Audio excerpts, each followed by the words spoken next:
பாஜகவை எதிர்ப்பதால் வருமான வரித்துறையினரை வைத்து மிரட்ட பார்க்கிறது என தொல் திருமாவளவன் குற்றம் சாட்டியுள்ளார். சிதம்பரம் நாடாளுமன்ற தொகுதியில் போட்டியிடும் விசிக தலைவர் தொல் திருமாவளவன் திருச்சின்னபுரத்தில் பிரச்சாரத்தை தொடங்கினார். அப்போது பேசிய அவர், இந்தியா முழுவதும் பாஜகவை எதிர்ப்பவர்களை வருமான வரித்துறை, அமலாக்கத்துறை கொண்டு ஹேமந்த் சோரன், டெல்லி முதலமைச்சர் அரவிந்த் கெஜ்ரிவால் உள்ளிட்டோரை கைது செய்து முடக்கி வருகின்றனர். அந்த வகையில் பாஜகவை எதிர்ப்பதால் நான் தங்கியிருந்த வீட்டிற்கு வருமான வரித்துறையினர் சோதனை என்ற பெயரில் மிரட்ட பார்க்கின்றனர் என்று குற்றம் சாட்டியுள்ளார். பிரச்சாரத்தில் வேளாண்மை துறை அமைச்சர் பன்னீர்செல்வம் மற்றும் கூட்டணி கட்சியினர் பங்கேற்றனர்.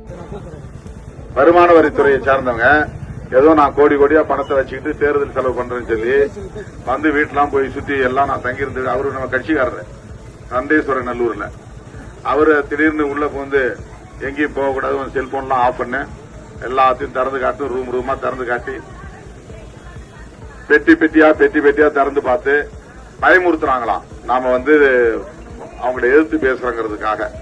இந்த மாதிரி ஒரு மோசமான ஆட்சி இதுவரையில் இந்தியாவில் உருவானதே இல்லை.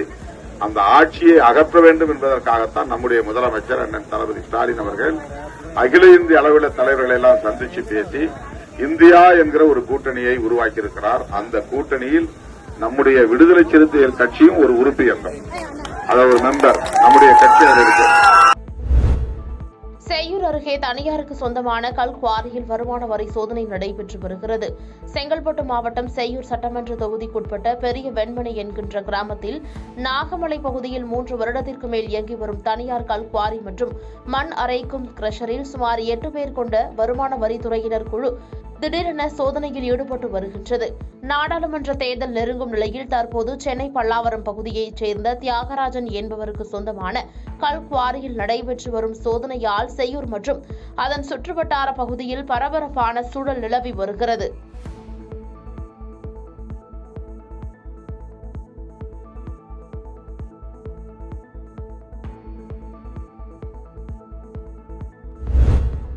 தென்காசி நாடாளுமன்ற தொகுதியில் திமுக வேட்பாளரை ஆதரித்து வீடு வீடாக துண்டு பிரசுரங்களை வழங்கிய அமைச்சர் KKSSR ராமச்சந்திரன் வாக்கு சேகரித்து வருகிறார். தென்காசி நாடாளுமன்ற தொகுதியில் இந்தியா கூட்டணி சார்பில் வேட்பாளராக ராணி ஸ்ரீகுமார் போட்டியிடுகிறார். அவரை ஆதரித்து திமுக மற்றும் அதன் கூட்டணி கட்சிகள் சார்பில் பல்வேறு இடங்களில் தீவிர வாக்கு சேகரிப்பில் ஈடுபட்டு வருகின்றனர்.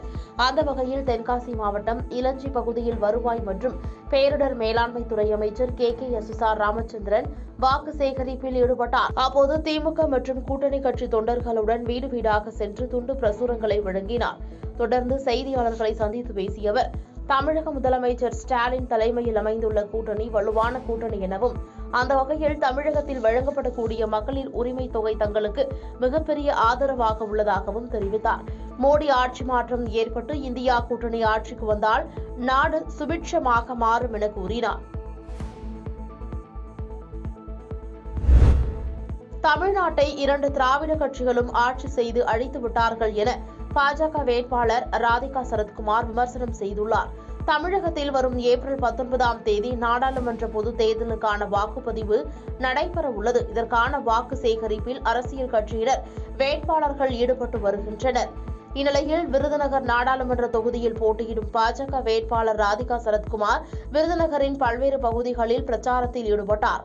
அப்போது பேசிய ராதிகா சரத்குமார், விருதுநகர் பகுதி முழுவதும் குறிப்பாக சுகாதார சீர்கேட்டால் குழந்தைகள், பெற்றோர்கள் உடல்நிலை பாதிக்கும் நிலை உள்ளதாகவும், இந்த நாடாளுமன்ற தேர்தலில் பாஜகவை வெற்றி பெற வைத்தால் அனைத்தும் சரி செய்யப்படும் என்று உறுதிமொழி அளித்தார். மேலும் சரத்குமார் பேசுகையில், மீண்டும் பாரத பிரதமர் நரேந்திர மோடி 3வது முறையாக பிரதமர் ஆவதற்கு தாமரை சின்னத்தில் வாக்களித்து ராதிகா சரத்குமாரை வெற்றி பெற செய்ய வேண்டும் என பொதுமக்களிடையே கேட்டுக் கொண்டார்.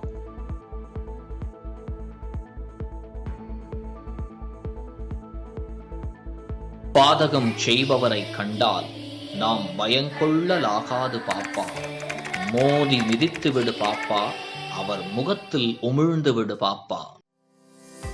அண்மை செய்திகளை உடனுக்குடன் தெரிந்து கொள்ள இணைந்திருங்கள் இயம்நாடு தொலைக்காட்சியுடன்.